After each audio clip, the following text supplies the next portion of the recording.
Alright, I can do this, I can do this, I can do this, I can do this.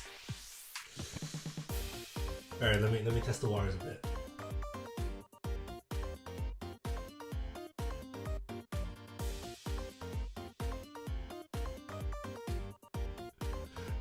It's scary out here.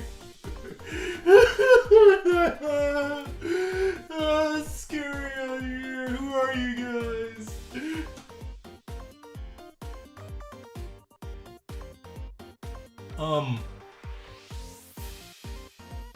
Hi.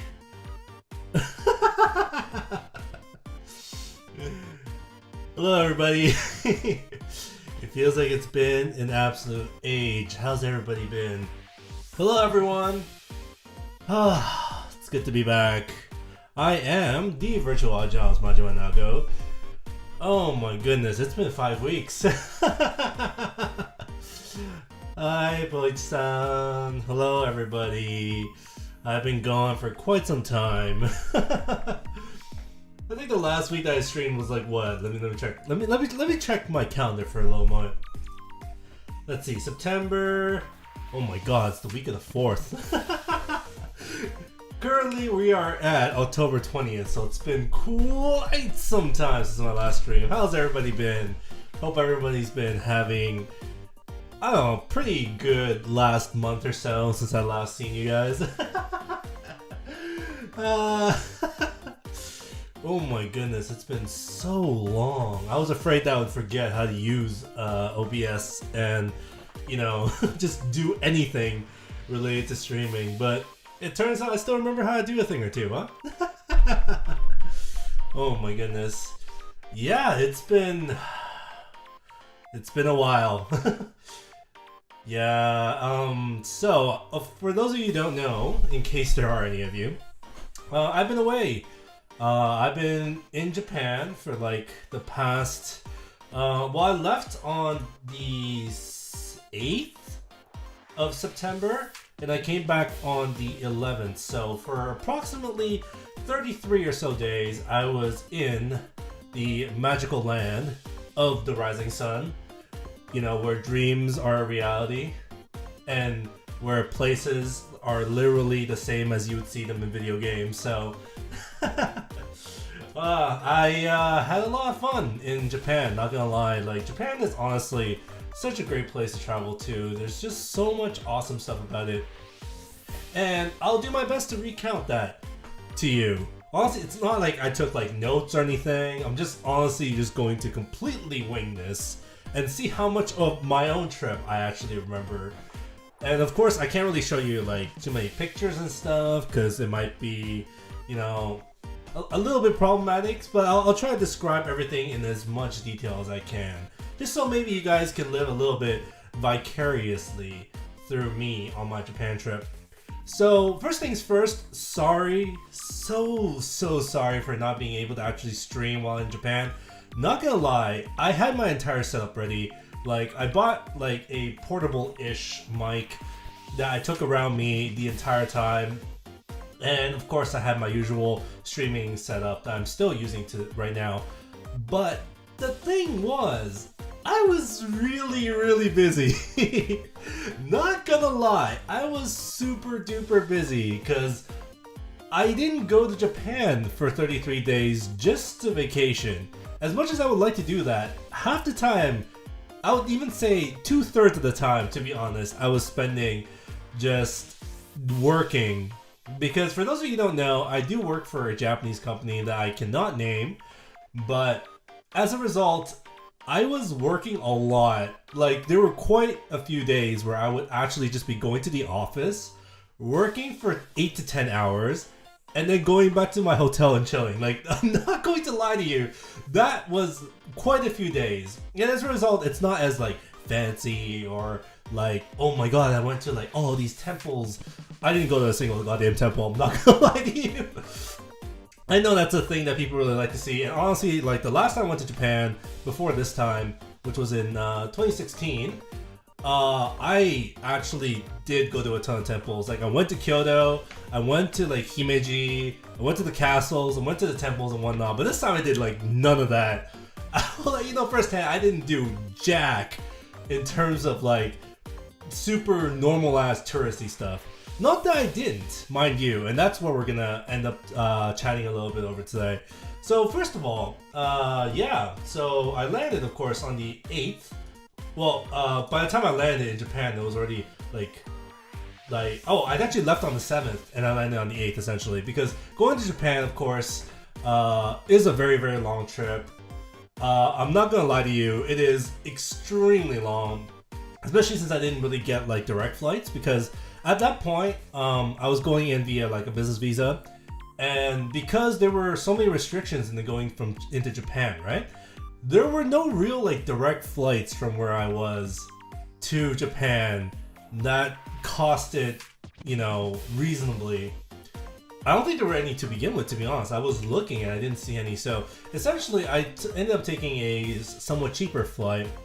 I swam by the States, essentially. I landed in Atlanta both times during my trip. And as a result, like I would have to wait in Atlanta for like 5-6 hours before my actual flight to Japan or my trip back to Toronto. So as a result, yeah, it's oh my goodness, it is quite the adventure. Yeah, as you can imagine, just being in transit, the entire mode of being in transit would take at least 20 hours each time. Minimum, if not more. Honestly, my trip back was more, to be honest. But basically, I would go like, I would just go to Atlanta, be like, 2.5 hours, and then sit in Atlanta for like another 6 hours, and then do the 12.5 to Japan, like straight to Tokyo. So yeah, I don't know. For those of you who don't travel internationally very much, you might sort of not understand too much about how long ass trips is a problem. But let me describe a little bit to you. But first of all, obviously my flight to like Atlanta goes fine every time, pretty much. Mainly because, like virtual Canada to virtual USA, it's a short trip. It's like easy peasy, no worries about it kind of thing. But oh my goodness. So my first trip from Atlanta to Tokyo when I was just flying in, oh my god. Guys, like I didn't even get like regular economy seats. I like bumped my seats up like a little bit to like economy plus, just so I can get a little bit more legroom and a little bit more, chill space. And that was great for the most part, but let me tell you something. On the trip that I went to Japan, in the row in front of me had a child that cried for the entirety of the 12 hours. I couldn't believe the pipes on that kid. Like, honestly, I cannot describe to you how long that ordeal was. That child just like, I don't know what happened to that child, but it sounded like he was getting like murdered. Like, I don't know what was going on, but it was just crying and crying and crying. You would have thought that he was like strapped to a table being like, sawed, like like sawed in half or something with the amount of crying he was doing. But the authentic plane experience. I don't know, man. Like usually there's like usually when a child cries, there's like lulls in between the crying, right? Where there would be like periods of time in between where they would stop crying for a bit and people go to sleep, the kid goes to sleep. Normally it's not for a full 10 hours, but I swear to you, that kid sang the song of his people for 10 plus hours on that trip. And that was at the point where I was like, thank the virtual gods that I have noise canceling headphones, because without those, I think I would have been super grumpy. Like, honestly, I was like, oh my god, he's still crying. Like, every time I would, like, maybe take off my headphones a bit, just, like, to kind of rest my ears in between. And I was like, oh my god, I can't believe this kid is still crying. But, yeah, that kid was just going on and on. And the unfortunate thing is, I have this little thing where whenever I'm on a plane, I'm kind of unable to actually sleep. I know there's a lot of people that usually, for long trips like that, like 12, 13, anywhere to 15-hour trips, like plane rides, you would normally just like sleep it off, right? Like, and most people do end up doing that, but for me, I have this little thing where I'm really unable to fall asleep on the plane. And honestly, it's really super unfortunate because I see everyone else asleep and I'm just like, oh my god, I wish I could sleep right now, and I just can't. I mean, of course, the kid that's, you know, constantly crying next to me doesn't really help, but yeah, regardless, I'm usually unable to do that. So most of the time on the plane, I would have to spend it like playing games or watching shows I have already like pre-recorded on my laptop. This time I wasn't really able to like pull out my laptop either because the guy in front of me decided to just like lean all the way back. You know, it happens, but as a result, I was just kind of there going like, oh, what do I do?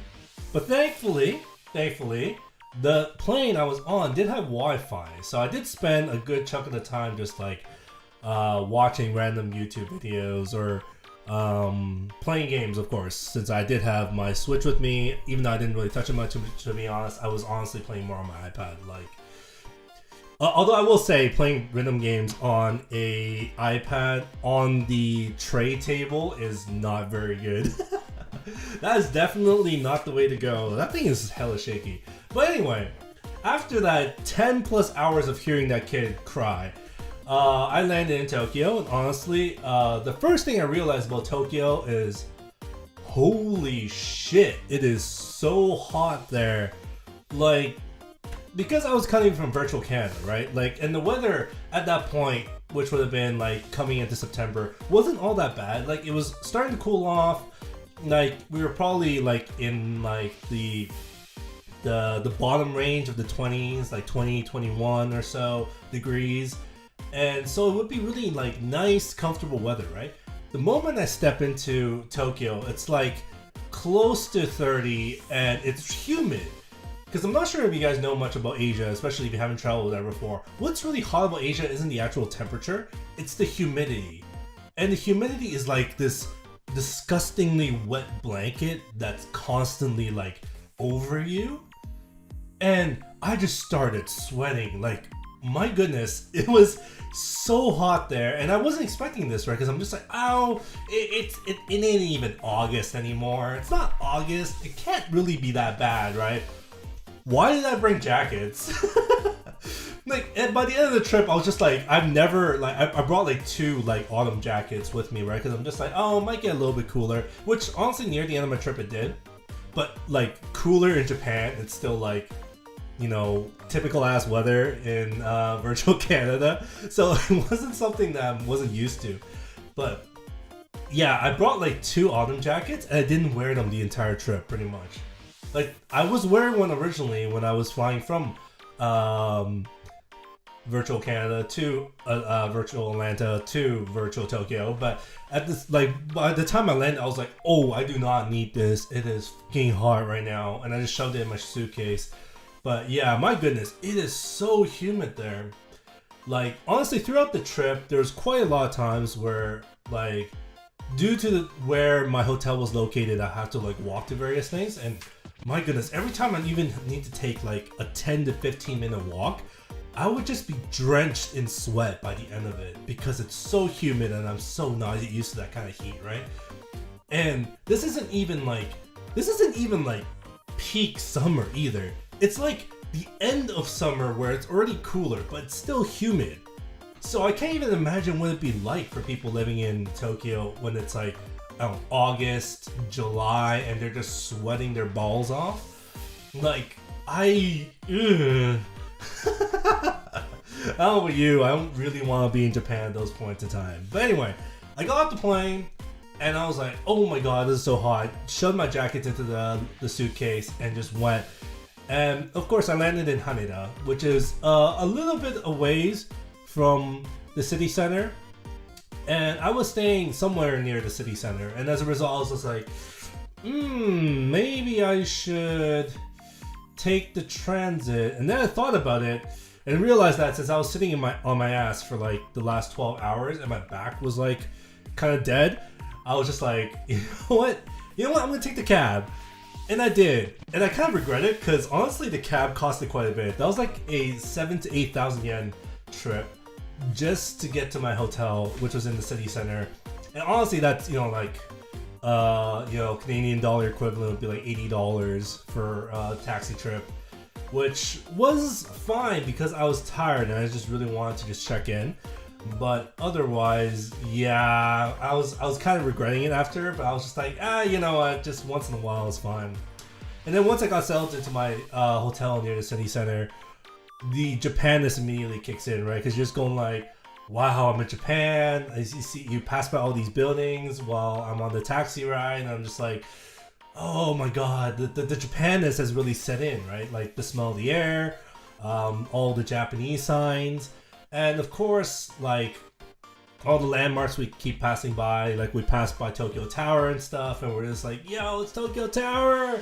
I'm finally here. That's honestly what, like, the moment where it really hit me that I'm finally in Japan. And the first thing I do after I checked into my hotel, which was a kind of a nice hotel, it wasn't a very expensive hotel. Honestly, it was like very, very much on the cheap side. Like the smallest room that they had, which was for one person, was like around $35 Canadian. Which, if you think about it, $35 a day for a room, a hotel room, is ungodly cheap if you think about it. And honestly, it was I didn't get like the smallest room. I got one that was a little bit bigger, so it was like closer to 40 something, maybe close to 50 Canadian per night. And it was honestly really nice. Like, it wasn't like big. It wasn't what you would normally expect from like a regular hotel, like you would expect in the West, like in North America. It's not that size. It was basically like a fairly sizable bed, a table that's like really close, and then the washroom has a toilet and a shower. It basically got everything you need. It's just everything's a little bit more compact because the room itself isn't very big. But honestly, since I was by myself for the entire trip, it was more than enough. It was very much more than enough for me. And I had a good time in the hotel. Like, I essentially rented it for the entire 33 days I was there, even though I was elsewhere a few times.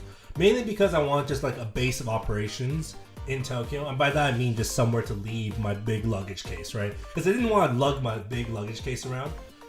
Was it expensive? I'd say it was okay.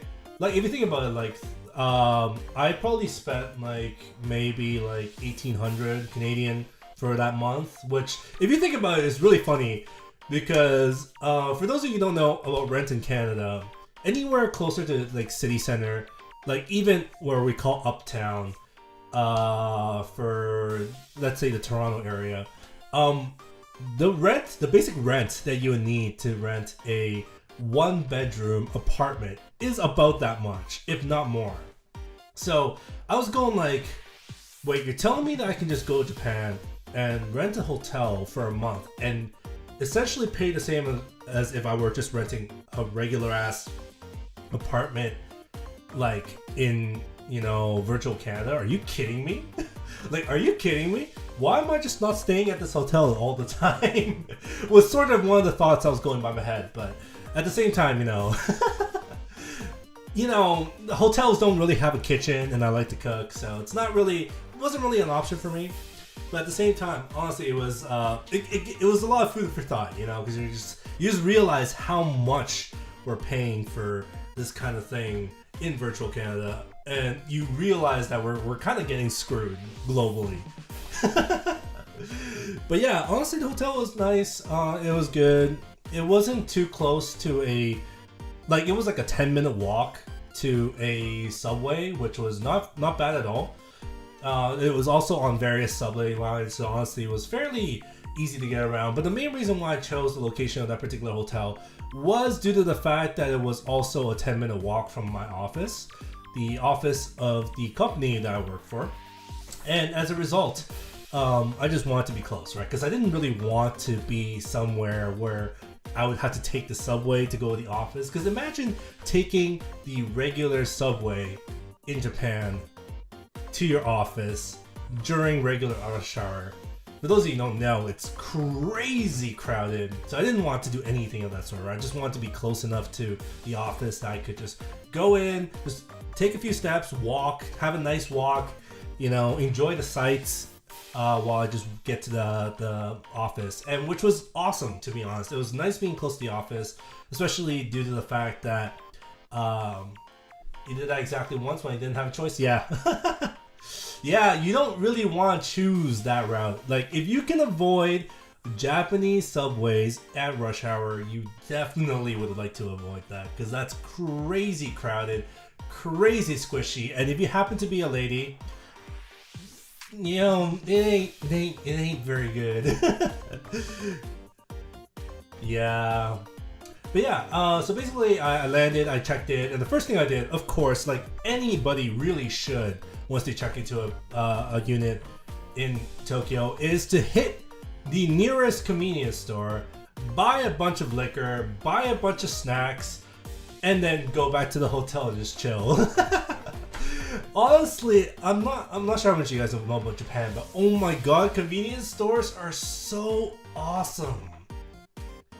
I wish that was more of a thing everywhere. Why isn't it more of a thing everywhere? 15 cans of Strong Zero? Not that many. I actually like Hyokitsu more. Like, I specifically like the grapefruit Hyokitsu quite a bit, because I really like grapefruit drinks. Like, grapefruit is really nice. I did have quite a little bit of Strong Zero, and Strong Zero actually has a grapefruit variant, which I also bought, which was pretty good. But I think Hyokitsu is a little bit just nicer, well balanced as a drink. So yeah, I just stocked my fridge. Because I usually like to stock my fridge with like at least a few cans of liquor in case I just want to like drink while I'm in the hotel, and I would always buy like giant jugs of green tea. You always have the lemon. Yeah, the lemon Strong Zero is like the standard, right? Same with like Hyokitsu. I think for Hyokitsu, like the lemon is also the standard flavor. But grapefruit, in my opinion, for drinks like this has a better like roundedness to it, because grapefruits are a little bit more sweet. It's a little bit more well-rounded as a fruit. It's kind of like using orange in cocktails and whatnot, except, you know, of course, grapefruits are less sweet than oranges, and I don't know. I actually don't really like eating grapefruits, but it's just when it's in liquor, it's somehow like really, really good. But yeah, so I just went to the convenience store, bought all the stuff that I wanted to, especially since the nearest convenience store to me was actually a Family Mart. Oh my god, Famichiki is so good! Like when I saw Family Mart, I was so hyped because I was just going like, oh my god, it's been years since I've had Famichiki! Which is like this fried chicken that they have. So you go to the Family Mart, you see like because the convenience stores in Japan always have like this shelf next to the checkout counter where they have food and stuff. So for Family Mart, they always have the fried chickens and whatnot. And oh my god, it's so good! I miss it right now. I wish I could just like walk out like I would do in Japan, just grab, you know, drinks and a Famichiki and just go nuts. Man, because I don't know what they do with the Famichiki. Hey, don't tell me to slow down. It's really freaking good. But yeah, I don't know what they do with the Famichiki, even though it's just like a fried chicken patty. Not really a patty. That's not really what it would be. It's like a it's not really a steak either. It's like if you take a chicken breast and, you know, you do the usual, you hammer it down and then you coat it and you deep fry it. That's essentially what it is. It's just like a piece of chicken. But I don't know what they do with it. I think they add some of the fat into it or something.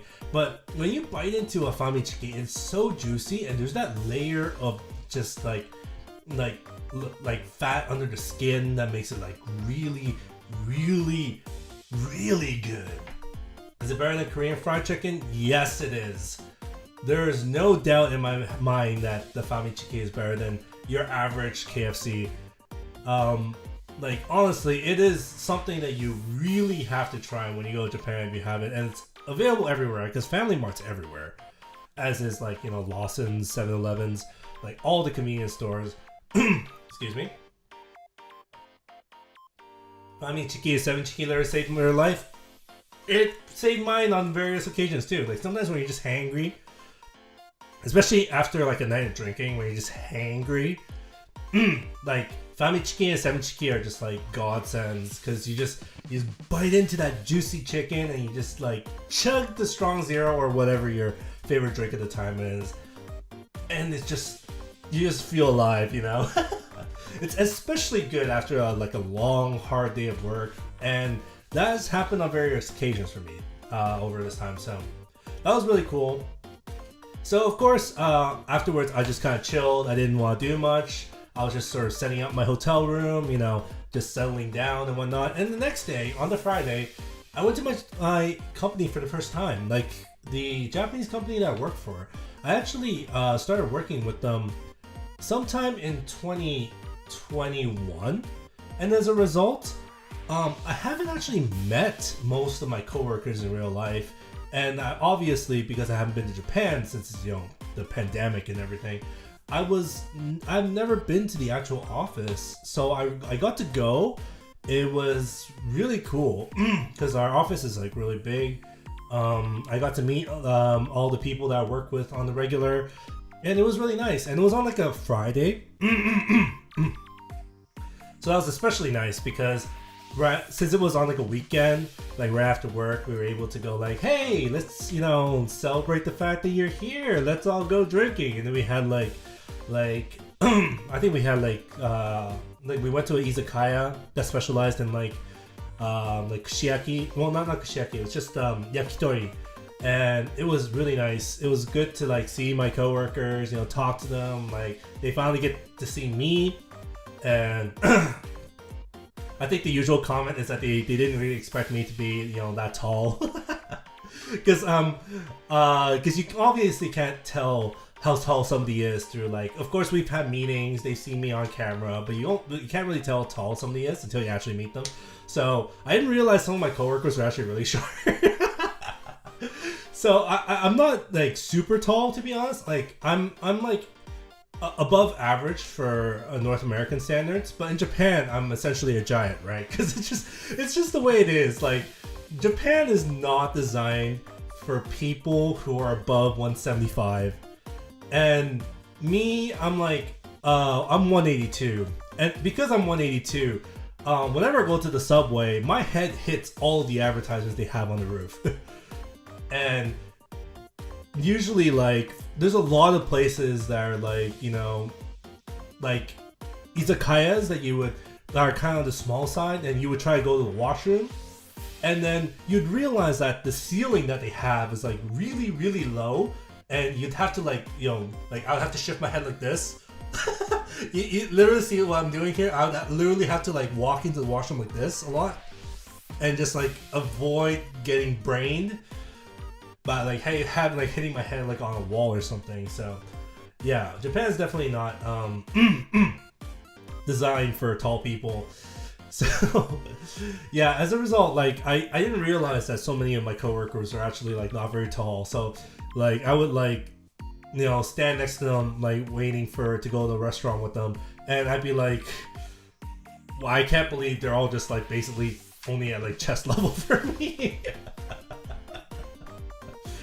I think the most surprising one is like my boss that I usually like work the most closely with is this very like built dude, and he's like very muscular. He's like really concerned about, you know, upkeeping his muscles. He works out a lot. He works out a ton. He even goes to like you know, like contests where, you know, they show off the bodybuilds, like bodybuilding contests.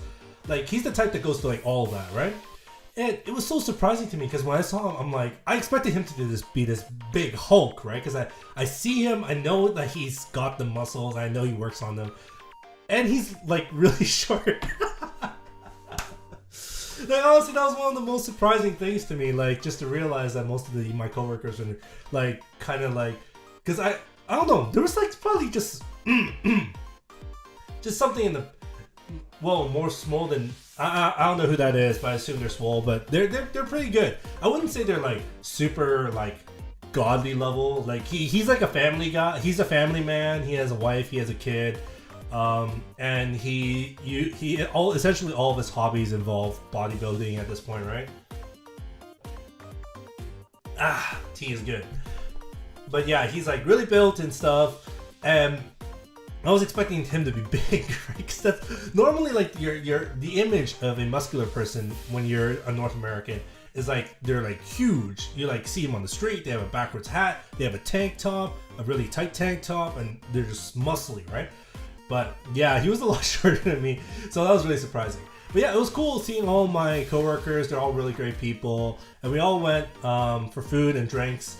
And I was really surprised by the fact that most of them didn't really drink very much. The thing is, I really like drinking socially, right? In fact, the only times I ever actually drink liquor is in the social atmosphere. Like if there's other people that are also getting drinks, I do not ever drink by myself at home. That being said, during my time in Japan, of course I did drink by myself a few times in the hotel because Japanese drinks are so plentiful and stuff. But the thing I was most surprised by, because I hear so much about Japanese work culture and how you have to like drink with your superiors in order to work up the social like the company ladder and stuff. And I was expecting all of them to be like hardened drinkers, like we'd be going like 10 rounds, like 12, 15 rounds, and kind of thing. And to my great surprise, they all kind of stop after 3 drinks. And for me, like, I wouldn't call myself like a really super good drinker or anything, right? Like I have a ton of friends that don't drink, and the friends I do drink with usually are better than me or at least on my level. And because of that, I get to just drink at whatever pace I feel like. And then if I get shit-faced, then I get shit-faced and I just like puke it all out somewhere. But honestly, that pretty much never came up when I was drinking with my coworkers, because they were all like, after the 4th one, they'd be like, oh yeah, I'm done for the night and stuff. And I was just going like, is this really Japan? This feels a little not very Asian. Yeah, it really depends on the office culture. Yeah, I don't know. It might have to do with the fact that honestly, the average age of the people that I work with that are in my office, that is generally employed by my company, is very young. And because of that, everybody is not very old. Like, I don't think we even have anybody that's over 40.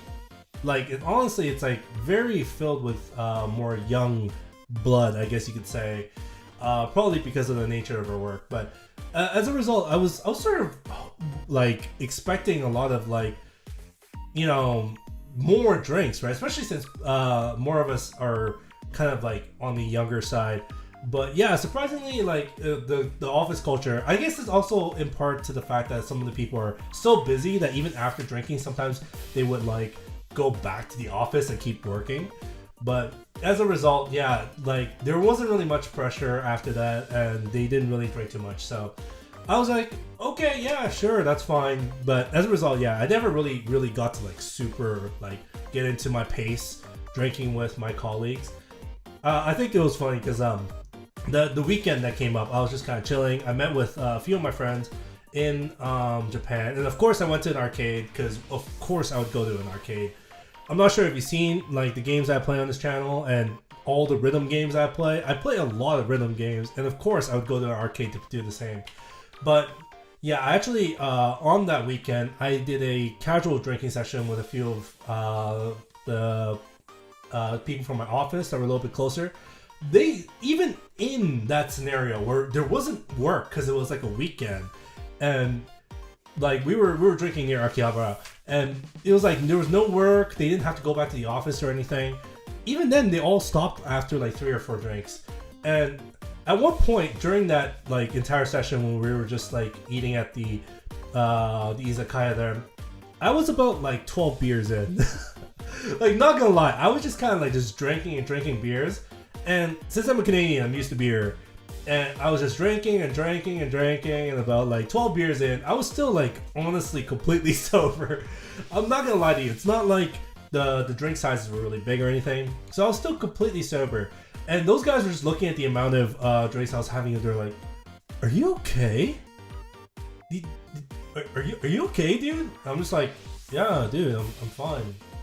Why aren't you guys drinking?" They're like, "Oh, we're pretty much good." And I'm just there like sipping on like my 14th or 15th, and I'm just going like, "Oh, okay, that's cool." Like, you know. They thought that I would be like, they were just going like, wow, is this like the power of overseas people? And I'm just like, no, it's just I just really like drinking, and this is, you know. Yeah, honestly I was just like kind of just casually just knocking them back.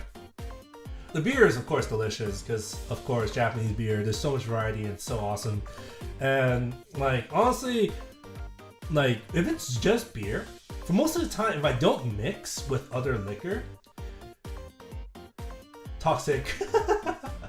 Peer pressure. No, I did not peer pressure them to drink. Don't get me wrong, I did not peer pressure them at all. All I did was just drink by myself as we were just all eating food. And honestly, like the izakaya we went to was awesome. It was like a seafood based izakaya. We had some really delicious sashimi among a lot of other foods that were really good. And I was just like casually just pouring them back, right? Because like the beer was delicious, and honestly, like every time we would order new stuff, because we were just like, as usual of an izakaya, you kind of order in waves. Like you finish a bunch of stuff, and you order the next stuff, then the next stuff, and every time I would just get refills. And by the time I realized that, I was like 12, 13 beers in. So I did not pressure them. They were the ones who noticed that I was, you know, that far in. And honestly, like what I was super shocked by, because honestly, if this was regular, if I was normally just drinking with friends like here, by the time I've drank that much, I'm usually at least tipsy, right? But I'm not sure why, and this happened to me several times during my trip. I was like not even like anywhere close to it. Like I wasn't even tipsy. I was just like dead sober. And for better or for worse, to be honest. Like, cause at that point you're just going like, you know, like, am I even gonna, like, it just feels so far away at that point when we're getting drunk. So these are like pints. They're not like NA pints. They're like, you know, tall glasses. Cause like I just had like this Japan, they call it jockeys. So I was like 12, 13 jockeys in at that point. So like afterwards, a few of them had to do stuff the day after. So a lot of them exited, and me and two of the ones that were left ended up going to a second bar, where I was drinking more after I had a bit more whiskey, and I was still dead sober after. It feels bad, because those are like the kind of times where you're just going like, oh, I kind of want to be in the state, like I want to be tipsy, I want to be close to drunk, because it's more fun that way. Like it's a Saturday night, you know, you just want to like kind of relax and just kind of chill. But you know, it's like, it's frustrating that I couldn't get there, you know? Like, normally people don't want to get drunk, but I'm like a little bit of the opposite, where I kind of want to get close to that on like an off day, because it's more fun. But yeah, so the weekend passed, and for the next few days on the next week, which would have been the week of the, let me see, and go back to the week of the 12th. So on the 12th, the 13th, and the 14th, I just ended up just going to work. Like I was just showing up to the office on the Tuesday, and then on Monday and Wednesday I didn't have to go to the office, so I chose not to, because there was an event that was happening later on from my office, and I really didn't want to like, you know, risk catching COVID or anything, because I did realize that a lot of people did warn me that the COVID rate in Japan is higher than it is in virtual Canada, and as a result, I was trying to be a little bit careful, to be honest. And any of the times where I didn't really need to, like, any of the times I didn't really need to go out, like to the office, like if I was just supposed to be working, I would just like spend it in the hotel instead. Like even though I could have been elsewhere. And honestly, from a vacation standpoint, I probably should have been elsewhere, but I was kind of keeping it safe. I didn't want to be with too much people. I wanted to just, you know, do my work, chill, go out for food, grab food, come back, kind of thing. So quite a few days was spent like that. Yeah. But yeah, after that, there was TGS. And because that was the week of TGS, and obviously Tokyo Game Show was a big thing. And I was really looking forward to it because that was the very first Tokyo Game Show I've ever been at. And Tokyo Game Show is always this big affair, right? Where it takes place in Chiba in the convention area known as the Makuhari Messe, which is a very, very large building full of many, many halls that are interconnected. And it's a really, really big event, and it was really, really cool. But the interesting thing about this year, for me personally anyway, not probably for the event itself, because I assume that was essentially like, the normal kind of thing, is the fact that on the Thursday and the Friday, which are the business days for Tokyo Game Show, where it was mostly like the booths and stuff were still active and everything, but it wasn't for the general public. It was for the businesses that wanted to connect with each other and stuff. The interesting thing was, even though this was my very first Tokyo Game Show, I was helping as a staff. So I actually did go on Thursday and Friday, and I was helping out in various sections. I was kind of just there. I was, doing some work for them. And it was a really cool experience, because of course I've done a ton of work for various North American events and whatnot, and it's a completely different kind of vibe, right? Like, because with the Japanese, they're very efficient, they're always on top of the work, and they're always, super going at it. And it was a really cool experience being able to work for one of like the biggest gaming events in the world, right? And I got to see a lot of really cool things. Of course, TGS was huge, and there's so many awesome booths. Like Konami had a huge booth, Sega had a huge booth. There's just so much stuff to see there, and I did spend honestly I was working mostly on Thursday and Friday, and on Saturday I did go during the regular times as not a staff and just as a regular TGS goer. And there was so much going on. I did swing by as many places as I could. I didn't really want to get in line, to be honest. I didn't really get to play much. Even though I did see a lot of really cool things that I was really looking forward to. Sega was gonna push out Ryuga Gotoku Isshin Kiwami. And I'm a big fan of the Ryuga Gotoku series. So as a result, I was really excited for it to get a really remastered version of Isshin with new content. So, and there was stuff like Konami was pushing out a lot of new stuff. They even started a booth for Master Duel, God knows why. I'm not sure if you guys heard about Master Duel, but they lost about 90% of their player base after the first 3 months. Probably because people got sick of playing the game like I did. Because I'm sure you guys have seen that I used to play Master Duel on stream on this channel, but I stopped playing essentially because the top end of the competition for Master Duel is really, really boring because it's the same decks constantly. But yeah, there's a lot of other cool stuff. Like THQ was showing off a lot of stuff, including their a new SpongeBob game. Even though I was more interested in the fact that they were doing Alone in the Dark. There was a lot of other stuff. Let me see what I remember. There's a lot of really cool indie stuff too. Of course, a lot of mobile games were getting their time to shine. Like Tower Fantasy had their own booth there.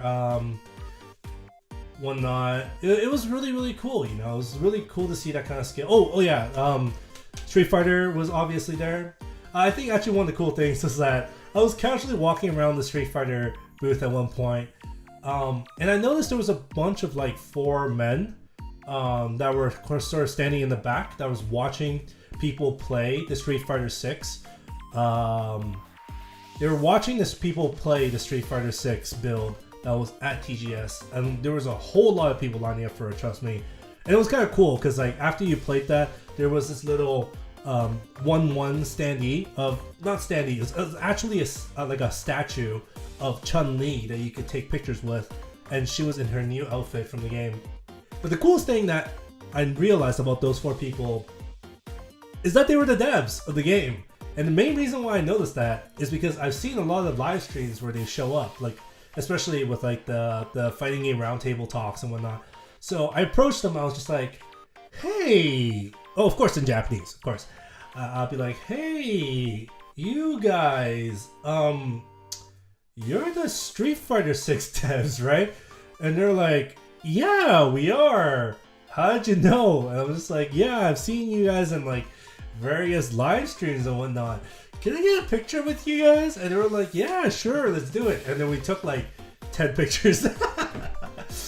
Afterwards, I'm just like, hey, like, you know, you guys are good, doing good work. Like, Street Fighter 6 looks awesome. I hope you guys like have a really successful launch and stuff. And they were like, yeah, thanks. They must have thought I was like super weird, right? Because it's like this random guy that came out of nowhere and just started asking for pictures and stuff. But honestly, for me, it was a really cool experience getting to, you know, see the devs actually at the venue. And of course, like, there was so much other stuff. Oh, I got a ton of merch. I bought quite a bit of merch. Actually, what I buy most with merch most of the time, I really like to buy t-shirts. That's probably mainly a me thing, but I really enjoy buying t-shirts. So at TGS, I actually bought quite a few t-shirts, mainly from Capcom and also from Square Enix, because they had shirts for Final Fantasy VII. And Final Fantasy VII is like my favorite game of all time. So they had shirts relating to the remake, and they had stuff that was relating to all that stuff. Actually, one of the weirdest things I got was I got this little ice tray. And the ice tray, you can pour water in it and it makes ice, obviously, because that's what an ice tray does. But the mold is in the shape of the Buster Sword that Cloud wields. So I can, at this point now, at any time, make ice that's literally a sword. Like, it was such an unnecessary item to buy, but I really wanted it because I was just going like, how cool would it be if I could just like sit at home, even though I wouldn't even do this because I don't drink at home, but like, how cool would it be if I could just sit at home, just have a shot glass, pour a little whiskey in it, and then put a fucking like ice sword in it. And I was just like, I want to do that, and I bought it. But it was such an unnecessary buy. Oh my goodness. Totally necessary. Yeah, thank you. Give me a second.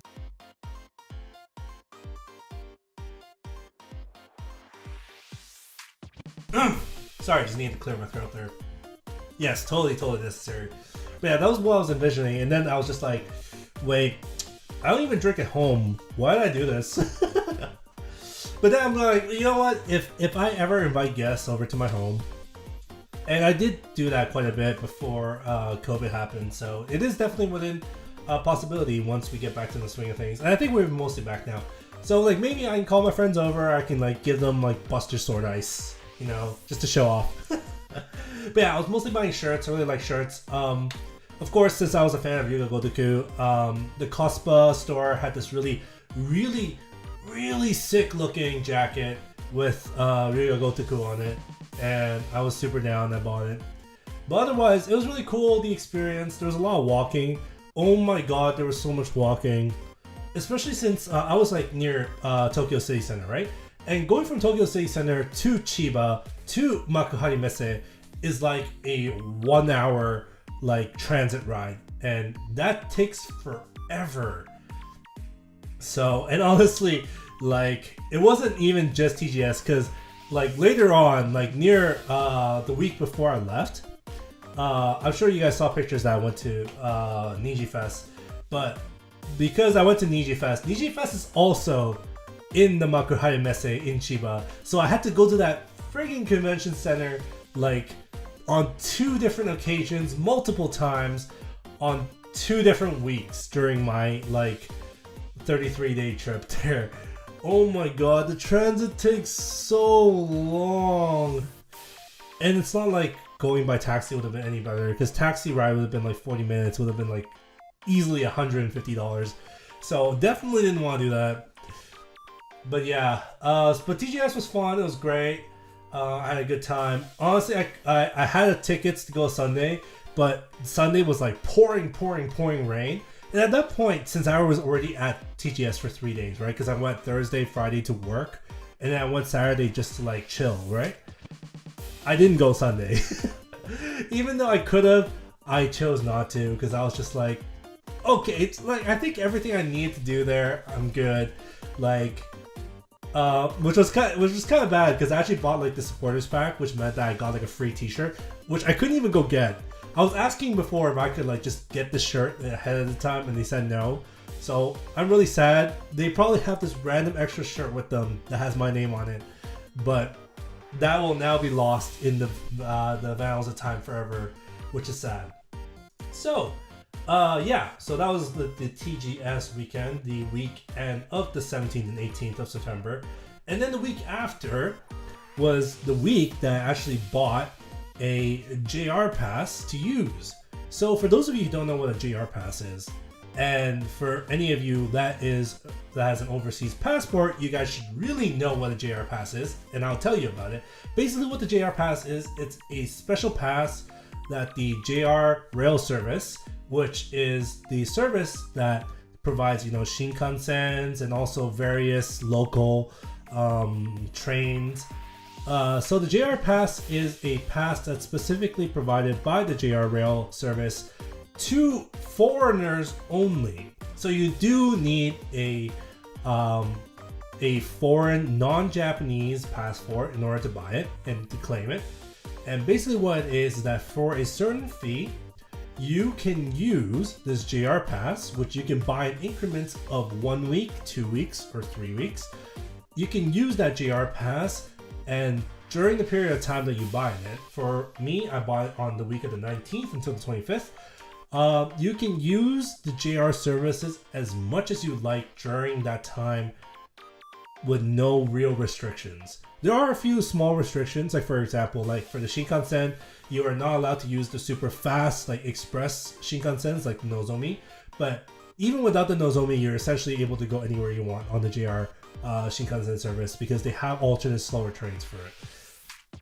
But yeah, for those of you who ever go to Japan, you guys should really consider using the JR Pass if there is a good time period where you feel like that would be useful. And for me, I specifically mapped it out so all of my JR uses were limited to, well, not all my JR passes, like all the times I would really need it was limited to the 19th and the 25th, because that's the week I went to Fukuoka. And just to describe what happened, so I bought the JR Pass. It was 30 something thousand yen. I think it was like 33,000 yen, so the equivalent of like 300 Canadian dollars. And for that week, I was able to just use the JR Pass all I want, and that's unlimited Shinkansen, unlimited JR rail services, and any trains that are related to JR. So what I did is, since I was on this little journey, because I was very adamant as a Gundam fan that I really wanted to visit all the Gundam statues. And during the first weekend, I actually did find the time to go to Odaiba to see the statue there, which is actually different than the statue that I saw in 2016 when I went for the first time. Because back in 2016, when I went to Odaiba to see the Gundam statue that existed there was the one of the original Gundam, the RX-78-2, which is the what we usually lovingly refer to it as the grandpa. So the grandpa was there at the time, and it was really good looking and stuff. But the grandpa is no longer at Odaiba, at Diver City, and instead, what is at the Diver City now is the Unicorn Gundam, and it's been there for quite a few years. I think it's been there for like 5-6 years at this point. So that was my first time seeing the Unicorn, and it looks awesome, all in its 20-meter glory, full of really nice details and whatnot. I went in the afternoon, so I didn't really get to see like the light show that they have in the evenings, because I also was by myself and I didn't really want to spend like a super long amount of time there. But it was nice. I went to Odaiba that weekend. This would have been like the weekend of when I first landed.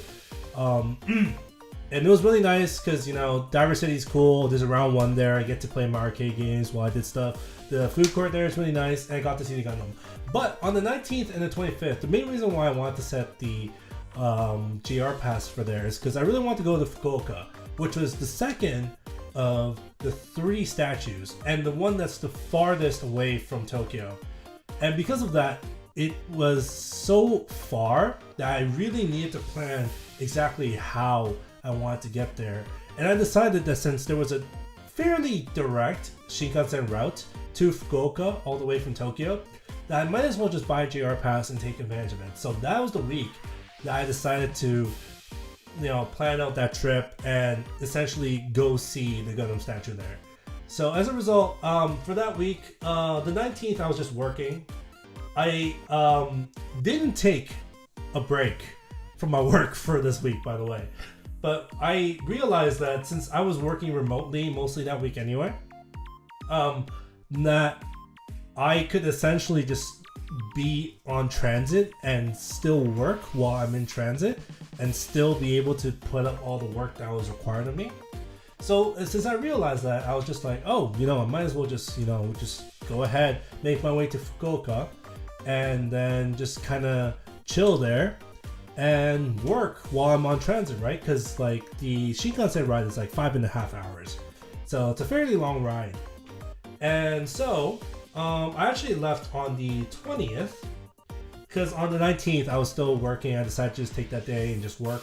So on the 20th I went and so that was actually the day of my birthday, which was, thank you very much. I did see a lot of congratulatory messages on Twitter. Thank you guys very much for those. Really does mean a lot to me. But yeah, on the day of my so-called birthday, I essentially start heading over because on that day I wasn't really doing much. I was working a lot, and afterwards I just started heading over to that area. But I did not go immediately to Fukuoka.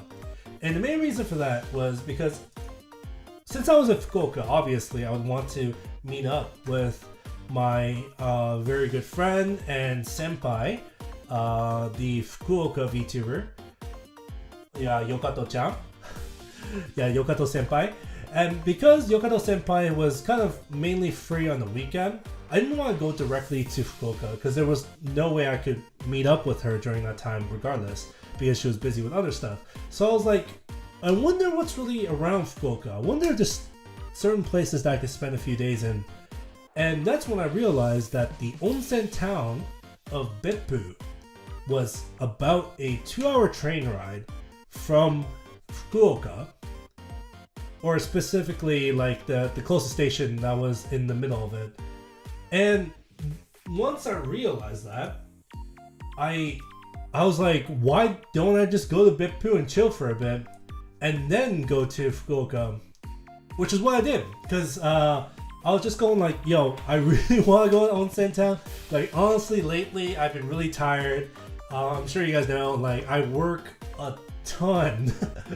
I just sure you literally started the stream with a comment about how I was just working for 5 weeks. Yes, not only that, like normally when I work in Canada, I do my regular work and I also do work at night for my Japanese company. So I'm working like, anywhere to like 16 plus hours, just don't worry about it. But as a result, I was of course, building up a lot of fatigue. There's a lot of tiredness. I also do most of my work at home, which means I'm sitting in the chair most of the time. And as a result, I was feeling, just generally tired and just my bones were weary, I guess is the best way to put it. So I was like, you know what? Since Beppu is so close, let's go to Beppu. And I did. And I spent about 2 days there. So I landed there on, let's see. I think I actually went on the 21st to Beppu. And I went to there and I got to a ryokan that I rented out. I essentially got a nice room in a ryokan. The room itself was like, I'd like to say like 120 or so per night. And I was there for 2 nights. And honestly, like, going to Japan, it's not complete without going to like an onsen town and being at a ryokan, to be honest. Because the ryokan experience is just so nice, And I went to this really nice one, which was a really nice building. And on the 8th floor, they had a rotenburo, which was a onsen that was just out, like without, like it wasn't indoors, it was outdoors. It was really nice. And the building I was at was overlooking like the ocean area, which was awesome because my room actually had this really nice view of the ocean. And I really enjoyed just being there. And yeah, so I went and there was so much good food. And if for those of you who've been to ryokan, you know, like they cover dinners, they cover breakfasts, and usually it's such a fancy fare. Like they have so much food. It's like a course meal and stuff. Like the first night I went, like the very first night, the meal there was like sashimi. There was like this really nice like personal grill that I was able to have yakiniku on, and it was just so good, and there's just so much food. And I'm a guy who eats so like quite a bit. Like I eat quite a bit. I'm a big dude. Like I'm physically tall and I'm big, so as a result I eat quite a bit. But even then, like on the second night, there was like a sukiyaki meal, and there was so much food coming that I actually couldn't finish it all. And that's super rare in Japan, right? Because normally in Japan, you just go like, oh, most of the portions are smaller. You're not probably going to completely fill yourself if you're used to like North American portions. But oh my goodness, they gave so much food. Like even the breakfast too is like a full like course meal. Like you have the grilled fish, the soup, the salad, the fruits, the whatever, like the natto. Like there's just so much stuff. And honestly, like ryokans are always, yes, like ryokans, your number one reason to go to Japan. It's honestly really up there for me too. Like the number one reason I go to Japan is just food in general, and honestly the ryokan really contributes to it because the food is just so, it's so varied. It's like a course meal, and it comes with your hotel room, and you don't pay extra for it, which is the best part. Like honestly, like normally in North America, like for a regular hotel, you would have to spend about the same as what I spent at the ryokan just to stay there, and it would cover nothing. Food, onsen, and good vibes, that 100% is basically my experience with Beppu this time. It was just so nice being there. The ocean air was just so nice, so calming, and there was onsens everywhere. I'm not sure if you've ever seen pictures of Beppu. There's always like steam coming out and stuff. It wasn't exactly like that, to be honest. Like there wasn't as much steam as I thought there would be, but it was still a really nice, quaint place. There was a lot of cool, good food. It was fun just walking around there and seeing like the area, like the nice ocean view. And anytime while I was in the ryokan, I can just go upstairs on the 8th floor and just bask in this onsen. I actually really like to go because that particular onsen, the one that faces outside, is always available until 12 o'clock.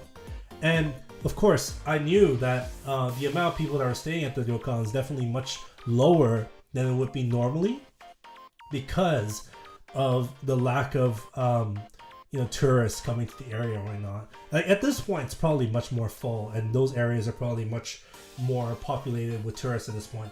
But when I went, it was super empty. And what I really like to do, and I did this for both nights, is that I would go upstairs at 11 o'clock at night. The onsen itself closes at 12. And I would just go there at 11. There would be nobody. There would be not a single soul there. And I would just go and I would just bask, having the entire onsen to myself and just looking up at the night sky and chilling. Like I would, they didn't have a mizuguro there, so I would just like use like a cold shower. So I would just go into the really hot onsen, come out, like spray myself with super cold water, and I would just sit at one of the benches there and just look up at the sky and the ocean below it and just chill, and then go back and just repeat the process. Like it felt so good. Oh, it was amazing. Like that kind of just chillness where you're just like relaxing in that kind of cycle where you're like super warm onsen, super cold water to like reset your pores, and then just chill until your heartbeat kind of goes back down a bit, and then repeating the process. It's just such a relaxing thing, you know? Like I was just so chill. So chill. Like honestly, like it was my first time doing a solo trip, to be honest. Like I don't like to take solo trips very much. Most of the time whenever I take a trip anywhere, I usually like to go with people because I like to have somebody to, talk to, somebody to, kind of just be with me all the time. All right, you're jealous? You better goddamn be jealous. You better be jealous because it was awesome.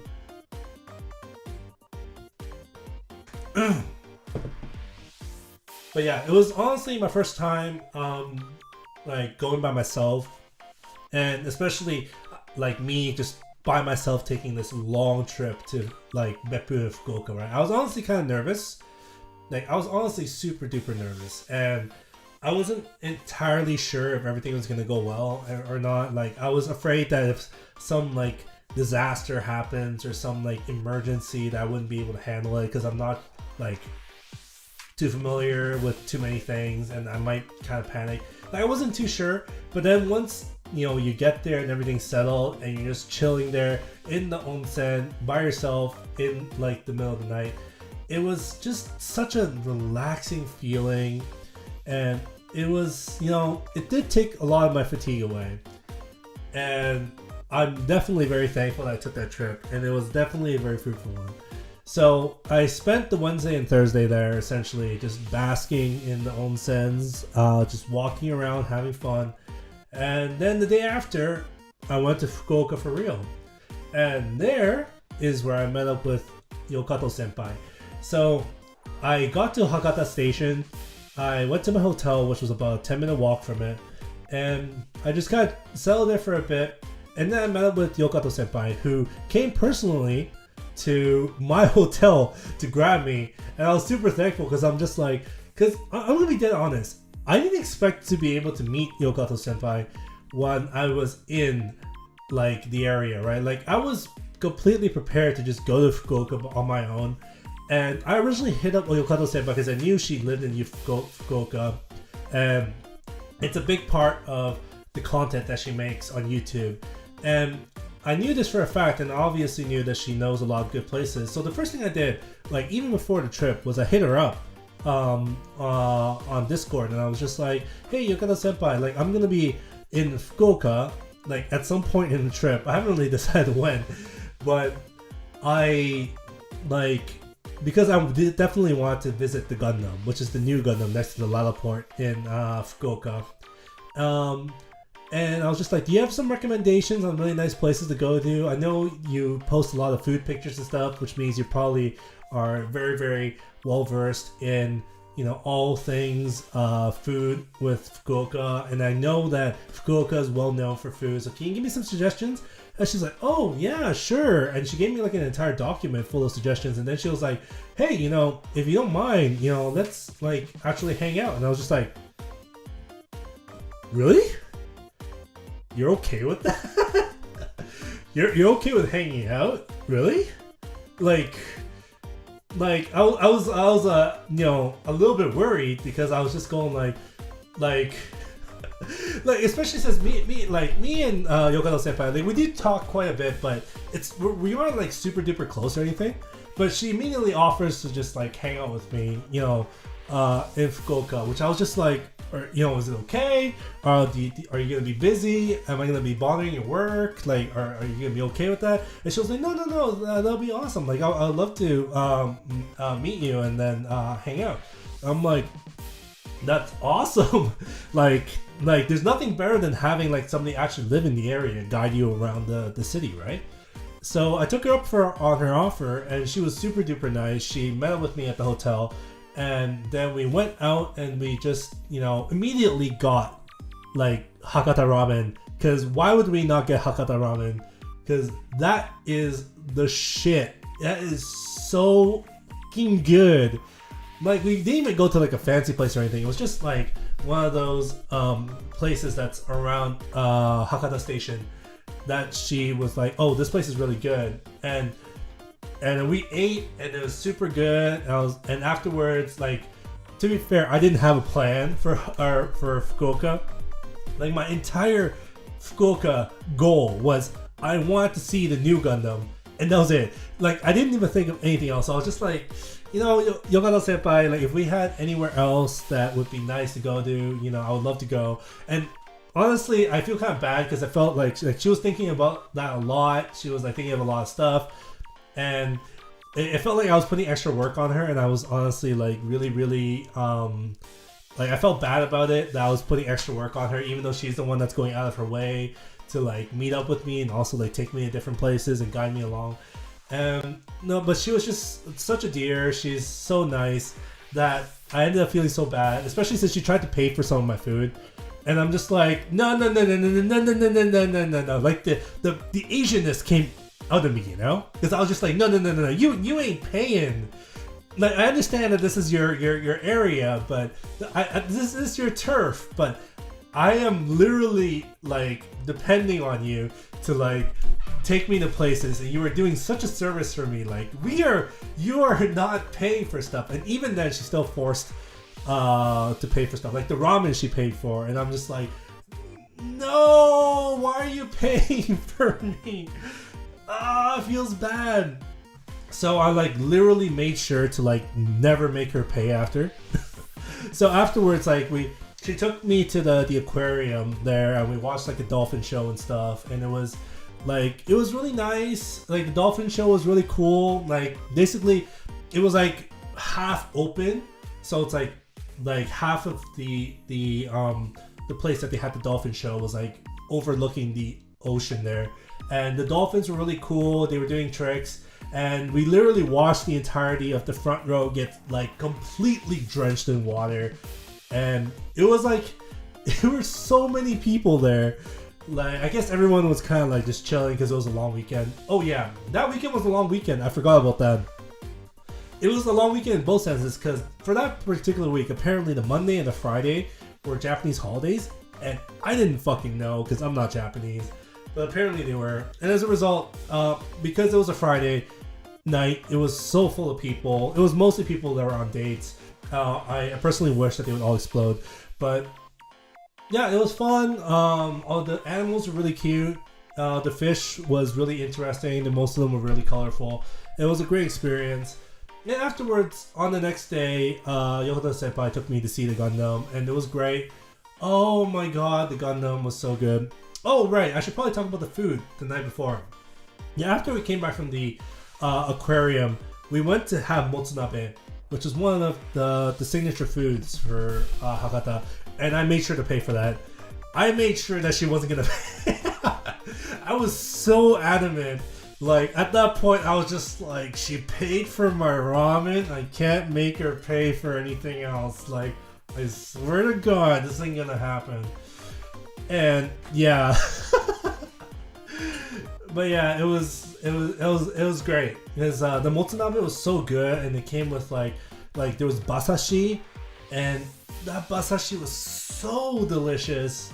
And I made sure to pay for all of it, of course, because I would kill myself if she paid for anything else. And then the next day we went to Lalaport. I saw the Gundam. The Gundam was great. Like, honestly, out of the 3 Gundam statues, the new Gundam at Lalaport Hakata is definitely my favorite. Not only because the new Gundam itself is a lot of people's favorite Gundam design, and I do understand why, because it's a very, stoic looking, it's a very beautiful design, but the version that they had at Lalaport is specific to the one in Fukuoka. They specifically designed a new version of it specifically for that statue, and it actually is a different variation on the new Gundam than the original, and it was beautiful. It was so detailed. I took so many pictures of different angles. I'm a Gundam nerd, shoot me. And also because I love doing like Gunpla and stuff. Like, all the details really like speak to me, right? Like, I saw all the decals on it, all the different details, and like how how they assembled it, like all the parts and stuff. Like, everything looks so awesome with it. And then we went into Alaport, of course. I went into the Gundam base area. I got exactly what I wanted, because like every time you go to a Gundam base, which is usually attached to like the Gundam statues, they usually have limited edition stuff, and I definitely filled up on limited edition stuff. I didn't want to buy too much, to be honest, because my suitcase wasn't huge, and I didn't want to buy a second suitcase. Like, I was honestly, and was considering perhaps getting a second suitcase in case that was necessary if I bought a lot of stuff, but I didn't buy too much stuff. I'm gonna be honest, like, this time my trip, most of my expenses was in food. Like, there was so much food that I had bought. 4 people and also for myself. But yeah, we went there and I talked to Yogata senpai a bit while we were, waiting to get in, and she was apparently like mildly interested in Gundam and stuff. And as a result, I made sure to buy her one of the models. She did say she was going to eventually stream herself building it, and honestly, I'm super looking forward to that. I'm not sure if she will or not, to be dead honest. I am looking forward to it because I always love seeing like girls build Gunpla. I'm not gonna lie. Like I've seen various VTubers also try their hand at Gunpla, and every time it always, it's always cool to me that it's something that people are, can get into at this point in time, because it's honestly something that I've really loved for many years. I've been a big fan of models and stuff for many years, ever since I was a kid, and as a result, after realizing that she was somewhat interested in it, I bought her a fairly complicated one, mainly because she thought it looked cool, and I was just like, okay, yeah, if you like the way it looks, I'll buy it for you, and I did. And also, honestly, I'm just gonna consider that as future investment, because if she ever builds that on stream, I'm just gonna be enjoying it. So that's just future investment for me, okay? I'm just buying into the content that I would be watching. So I'm literally just buying into content.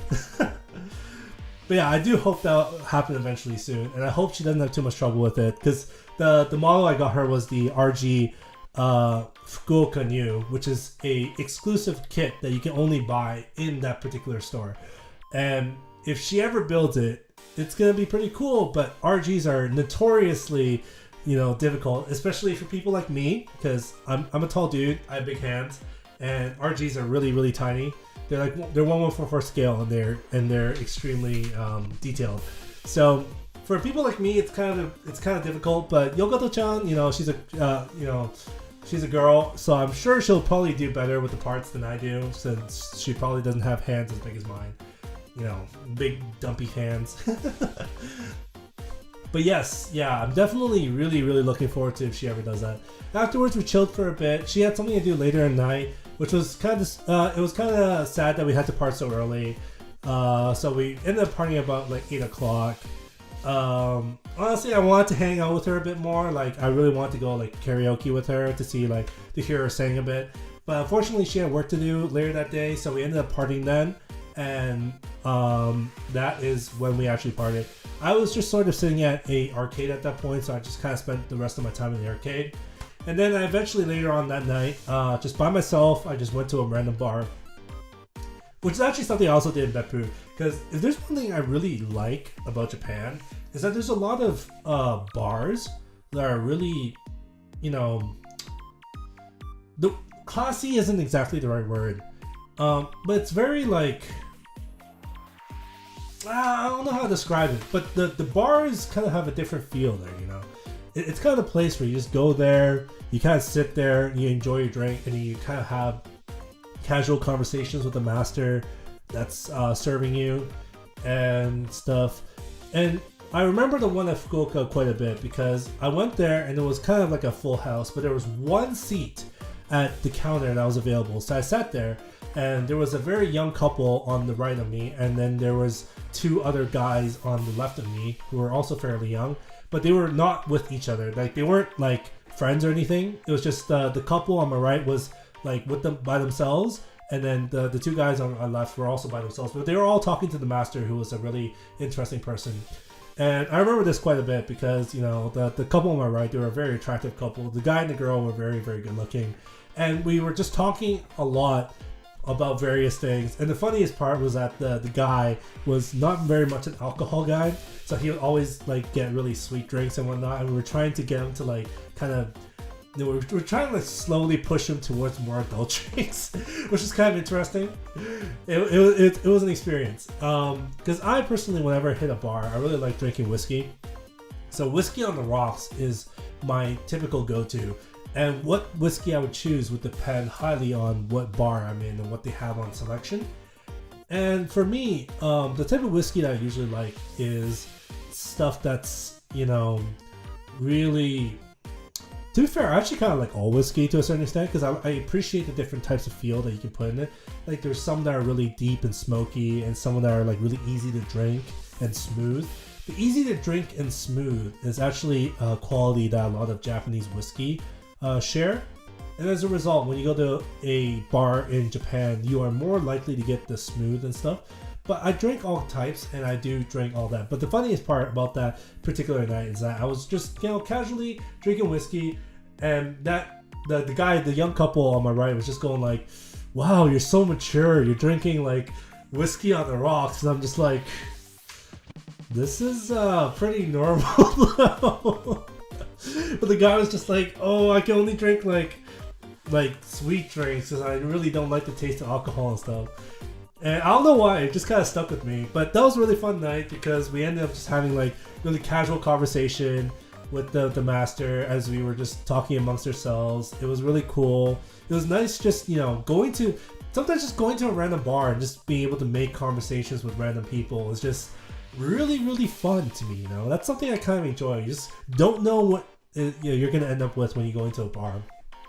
I'm not talking about like the really like shady bars that they have in Japan.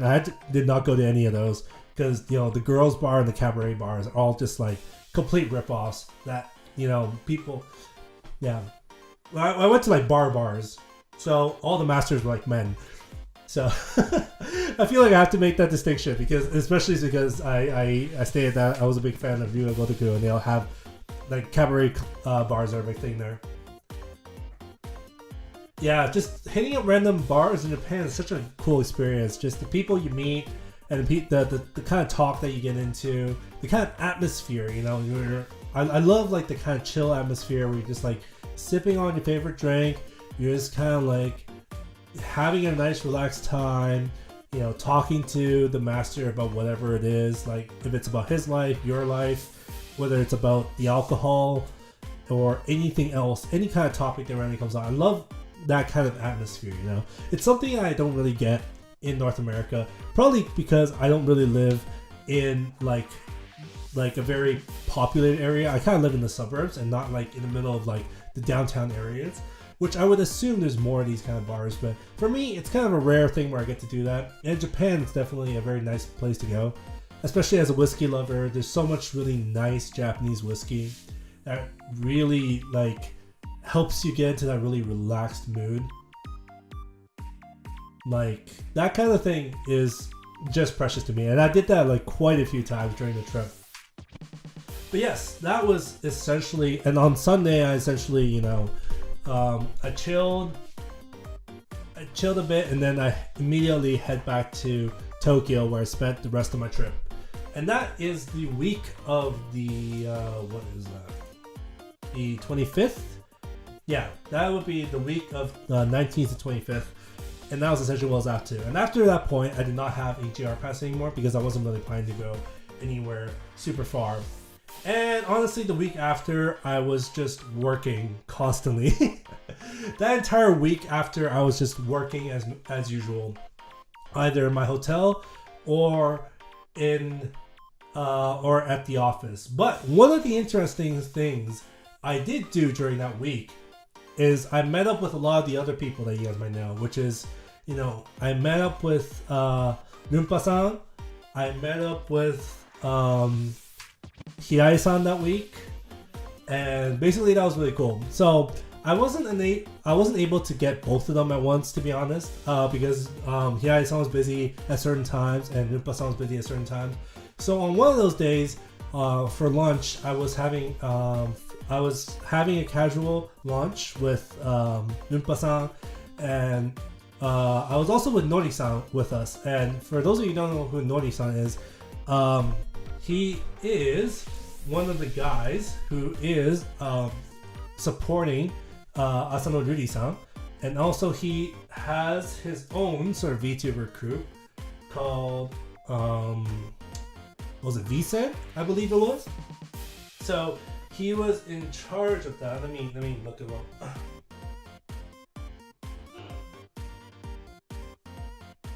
Yeah, VSEN. So yeah, so he's in charge of running VSEN, and he's also one of the people that are supporting Asano Rui-san. Unfortunately, I didn't get to actually meet with Rui-san during this trip. We were originally planning for that, to be honest. Like we were in talks over Discord to meet up with her and also Hirai-san and also like Rumpa-san. But unfortunately, we couldn't get everybody's times together. And at that point, like, Rui-san was really, really busy, so I didn't really get to meet her. I'll probably make sure to do that next time because I would love to meet her and be able to talk to her about various things. But I was essentially having lunch with Nori-san and also Rumpa-san, and it was really nice. We went to this really nice place. It was really fancy. It had a salad bar, and I had sort of like a beef curry. It was really, really good. We were just chilling. We were talking about various things, of course, about VTubers and whatnot, and also just, you know, life in general. It was really cool. And afterwards, in the evening, I met up with Hirai-san and some of our mutual friends, and we had dinner at this really nice Italian place. I paid, by the way. just to make sure he didn't pay for me, because otherwise I think he probably would have, or somebody would have. So I kind of like went after the bill first and I won. But yeah, it was great because we went for a really nice Italian place near Ebisu, which is a very nice area of Tokyo, and the food there was really good. Like it was definitely better than anything I expected. And afterwards, we went to drink a little bit at like an izakaya place. It was nice. So that was basically the only time I got to meet them because they were so busy. But it was nice to see them and also, you know, have a nice meal with them and have a nice talk about various things. Oh, I got to meet Hirai-san's like SO. I got to meet Hirai-san's SO. She's a very nice lady, and they seem very happy together. So I'm hoping that. That goes long and well. But yeah, that was honestly a really awesome part of the trip too, getting to meet the people. Like Rumpa-san I actually met in Otakuthon because we had him over as a guest, and I was able to see him for real. But like this Japan trip was actually the first time I actually got to physically meet Hirai-san, which was really nice. Even though like we've actually been in contact for like the past year, just doing various things and whatnot. But yeah, it was really nice to meet them for the first time and actually get to, you know, talk to them face to face and you know actually get a physical gauge of them, and they can finally meet, you know, see me. Like he hasn't met me either, so it was probably a nice surprise for both of us. So yeah, honestly, like that week, aside from just working, I was just meeting with a lot of my friends and acquaintances from various places. So it was honestly very fruitful. And on that weekend, the weekend of October 1st, 2nd, which, by the way, I kind of forgot about it, but that technically marks my 1 year as a VTuber. Yay. But aside from that, that's not important. Nobody cares about that. But aside from that, I went to Niji Fest, which, for those of you who don't know, is the event that Niji Sanji held at the Makuhari Messe, which they had their sort of entire event celebrating, you know, their talents and the stuff that they're doing. And I went, and honestly, it was really cool. There's a lot of stuff. There were a lot of people. Holy smokes, there were so many people there. Like, I did not know there were that many people that would come for a VTuber event. Like, honestly, I was super shocked. Give me a sec.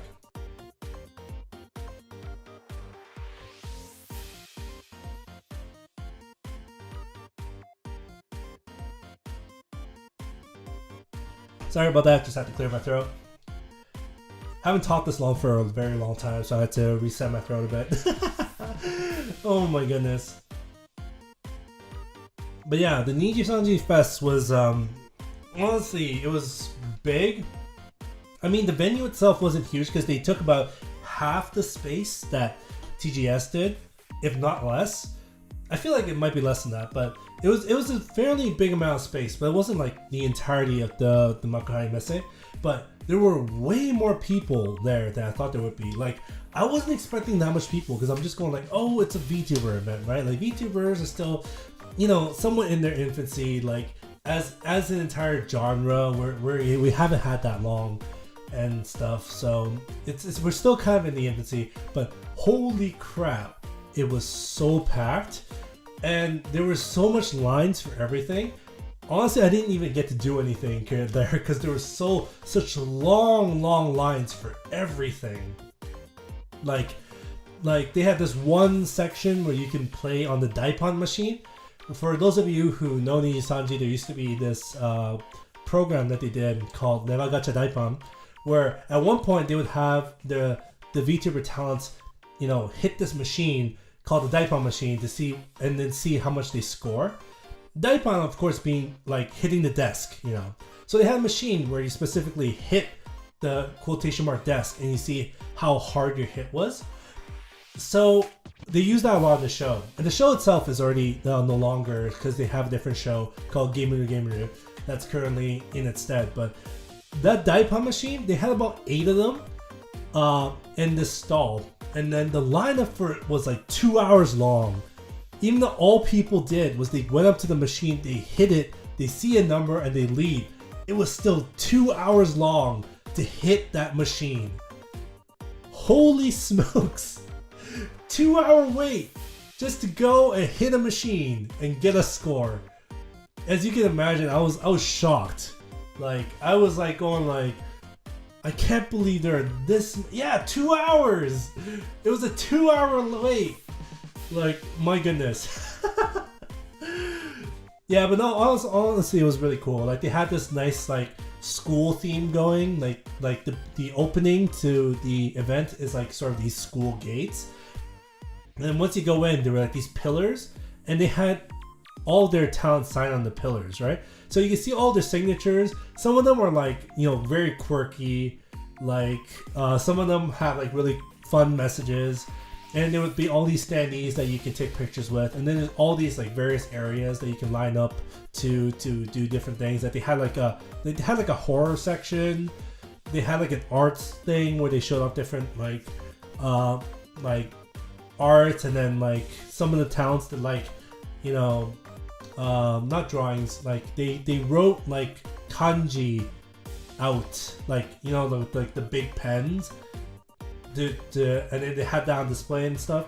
So they had a lot of stuff going. Like, they had an entire like food court area where they had like menu that was like really like catered towards like each of them had a theme that was based on one of the talents, right? And there was such a long line for that too. That was like an hour and a half lineup just to order too. There was so much people. And honestly, I didn't really feel that line up for anything. So I honestly didn't really do anything there, aside from just take pictures and just look at stuff. But my goodness, it was so long. And of course, like the main, like the most important part that was really cool was that they had the main stage area where they had like the 3D concerts, the 3D talk shows and whatnot. And that was really cool. And they also had this open stage area in the venue that's not in the main stage, where people could just sit there on a bench and then watch any programming. And that usually involves most of their like international talents, which was really cool. And just in general, it was just a celebration of like their talents and like their legacy. And it's the very first time that I've been to such a thing, right? And for me, it was really surprising to see how much people are there to watch Niji-sanji. Honestly, seeing how many people show up to the event kind of gave me a lot of hope for the industry, because I feel like if that many people are willing to come to this, event, and honestly told, compared to a regular North American event, there's a lot less things you can do there, because there's a lot of lines, but in terms of things you can do and content that you can be a part of, there's a lot less than there would be in like a regular anime convention. And even then, that many people showed up, and it was a 2-day event too. So Niji is huge, but my goodness, it probably didn't hit me how big they were until I actually physically went there and saw how many people were there lining up for stuff. And I was just going like, wow, I can't believe we've come this far as an industry, right? Because I mean, if Niji can do that well, then Hololive can also do that well, of course. And I'm sure like HoloFest probably does equally well. So gave me a lot of hope for industry, just to know that this is something that, can get bigger and bigger. Eventually, we can get some really cool stuff happening. gave me a lot of hope. So I was very happy to see that. So it was a very fun time for sure. But yeah, honestly, afterwards, there's probably not too much to talk about. Because honestly, after the week of the 26th of September till the 2nd of October, the week after, leading up to when I would go back to Virtual Canada on the 11th, was just mostly just me working again. Because, you know, after all the festivities, you know, I still had work the next day. So, like, from the next, like, on the week of the 3rd to, like, the 9th, I was just working the entire week. And then whenever I wasn't working, I would just go out and do stuff. Like, on the weekend, like, I drank with my friends a few times. There was one particular time on the week of the 26th where I actually got shit-faced. And that was the only time I actually completely got drunk. And that was me drinking with two of my buddies. And we were, like, most of us were super drunk by the end of the night there. And I just barely made it to my hotel room. But yeah, aside from that, it was just mainly just me just working, and then at night just trying to find some stuff to do with the people that I needed to see. There's quite a few people that I need to see for various reasons, whether they be like business acquaintances that I want to, you know, catch up with, or friends that I just generally want to see and hang out. But yeah, the entire week after, I was just basically doing that up till when I made my way back to Virtual Canada on the 11th. So that's basically more or less how my trip went. Honestly, it was a great time. Like, I did work a lot. I did wish that I was able to just more vacation, but of course working is important, and it did, you know, it was nice seeing all my coworkers and being able to just work with them, like physically, being able to attend meetings physically that I haven't really been able to attend for quite some time, because I haven't been in Japan at all. But yeah, it was honestly a really great experience. It was good to, you know, see my workplace, see my coworkers, and of course see all my friends in Japan at various places. Oh, I could probably talk about one more thing, which is when I saw the third Gundam statue. I did see them all, by the way. 3 out of 3. I did make it 3 out of 3, if that's of any importance. But yes, so yeah, the weekend, the Saturday of the last week, which is October 8th, I did end up going to Yokohama to visit both my friend that is living there. He was with me the entire time, and we went to see the Gundam, the one in Yokohama that's next to the Gundam factory, and that's the walking Gundam. That's the RX-78-2, the original Gundam that they were able to make walk. And by that, we don't mean it actually walks. What it essentially is a puppet. Because it basically is controlled by hydraulics. It's not even physically like on the ground. It's basically floating in the air at all times because it's on a moving frame. But it's still really cool to see. Like, it has this entire like animation that it does every 2 hours, where it does this entire like 10-minute animation loop where it does like a whole bunch of things. Like, the arms move, it like bends down, it like looks up, it looks everywhere, its fingers can move, it can point to the sky and stuff. So it has this really cool routine that it does. And I was able to also go up to the viewing areas that's next to the Gundams, like right next to it, like on the actual the gate, the cage that's in. And honestly, it was really, really cool. It's cool to see it move. And of course, there was some limited stuff in the shops I got to buy. And then I hung out with my friend for the rest of the day, had some really nice coffee. We walked by Chinatown. We went to various places. We went to Cosmo World, which is the theme park in Yokohama.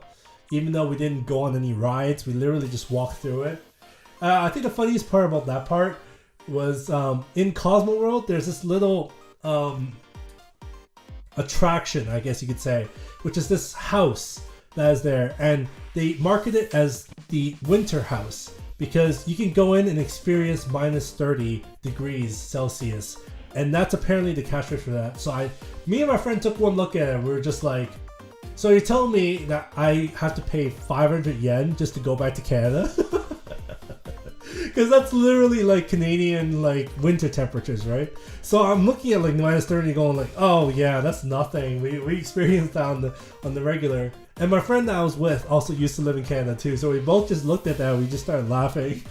Because we were just like, yeah, let's just go back to Canada for like 500 yen. So yeah, that was great too. And like we didn't really do much. Like I think I hit like some alligator, like they had the Wani Panic, and I was just like hitting that, and I got like this random prize. But yeah, overall it was a good experience. The trip back was not very interesting. I will state that the trip back from Tokyo to Atlanta had another crying baby behind me, but this time the baby was a little bit less of a problem. It didn't cry for a full 10 hours. It cried for like 2-hour periods every 3 hours. So like that was more acceptable. The kid was just kind of, I feel like the kid was probably just scared. It was probably like their first time going on a plane. So, you know, at that point you just kind of make allowances, right? So otherwise, oh yeah, there was also a delay in my flight back to virtual Canada, but that was no big deal. But all in all, that's essentially how my trip in Japan went. All in all, it was a great experience.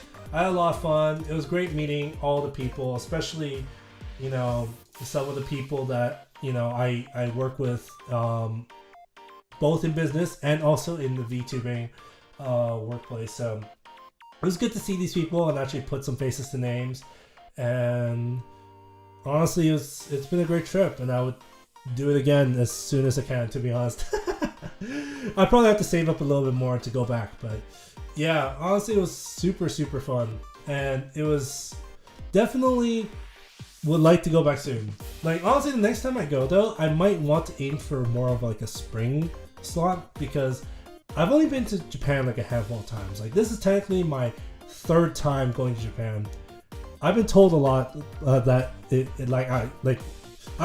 usually people are surprised when I say that, because they're going like, oh, you're basically fluent in Japanese. How is it that you've only gone like 3 times? It's just the way it is.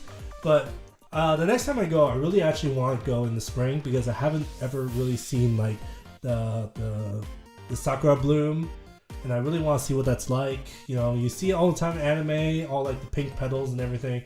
And that kind of image has always stuck with me, and I've never been able to see it in real life. So definitely would like to go during like maybe like March next time, like maybe February, March, maybe go for another month there at some point. Maybe even move there eventually, who knows. I'm thinking about it, you know, as with how much I enjoy going to Japan. It is somewhat attractive for me to. Have I been to Kyoto? I have been to Kyoto, but I didn't go this time. The last time I went to Kyoto was in 2016, aka the second time I went to Japan. And then I went to Kyoto, I went to Kiyomizu-tera, I got a Daikichi on my Omikuchi, which was awesome. And yeah, I went to Himeji, I went to Kobe, like I was in that area, like Osaka, Himeji, Kobe, Kyoto. I was in the area then. And honestly, the food there was awesome. I had Kyoto ramen, which was awesome. Which, for those of you who don't know, Kyoto ramen has the distinction of having very clear but very strong flavored broth. It's very awesome. You guys should all try it. But yeah, the last time I went to Kyoto was actually, yeah, like, oh wow, it's been like 6 years ago. Whew. Time sure passes. My goodness.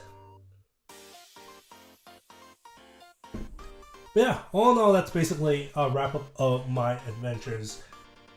Yeah, it's kind of interesting that this Japan trip coincided with both my birthday and my 1-year anniversary being a VTuber, so I couldn't really like get to actually like celebrate any of that. Not that it's a really big deal or anything, but I think I probably should have. And I probably normally would have if I was going to stream, but I was working so much and also going out so much that I literally did not find time to actually stream.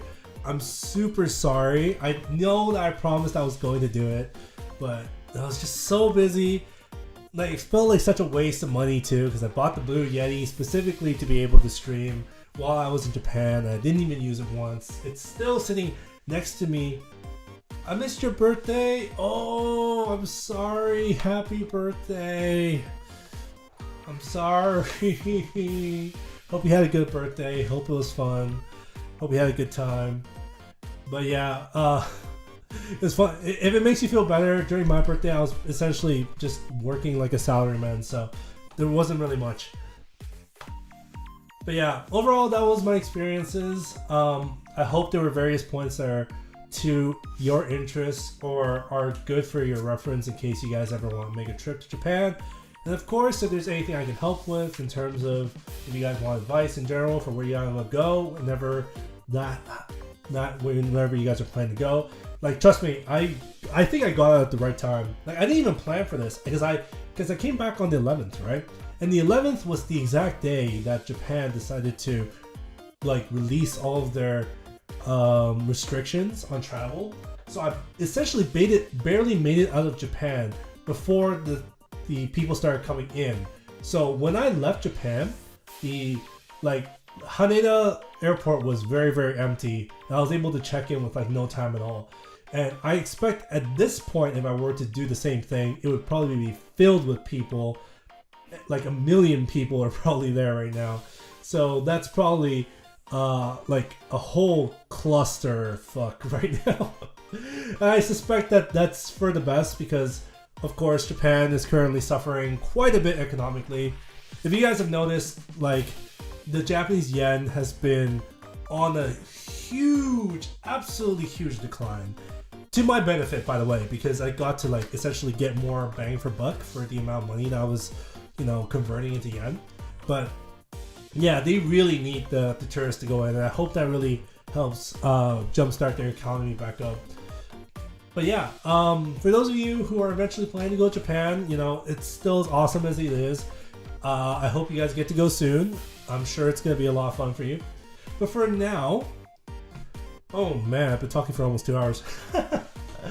Oh my goodness, it's been a while since I last streamed too, so my throat is currently drying up.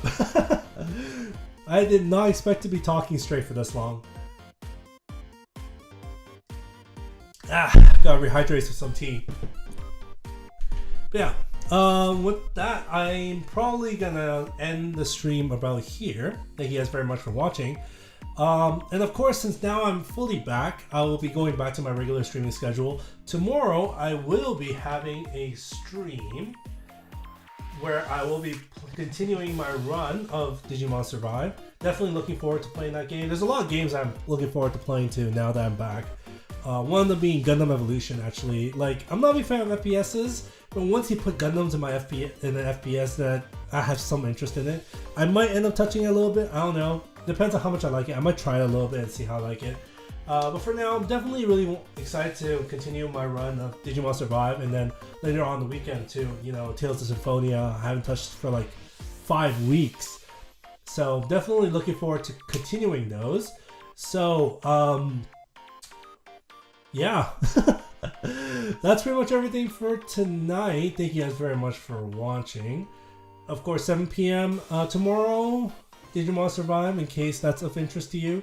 But otherwise, I hope you guys have a great rest of your evening. This has been Majima Nago, back finally from Japan and back to the regular streaming schedule. So, hope to see you on the upcoming streams. I'm gonna have to get back to being used to this, because holy crap, how do I stream games again? I'm gonna have to figure out how to stream games again by tomorrow. Anyway, hope you guys have a good rest of the evening. I'll be seeing you soon. There, guys. Bye. Bye.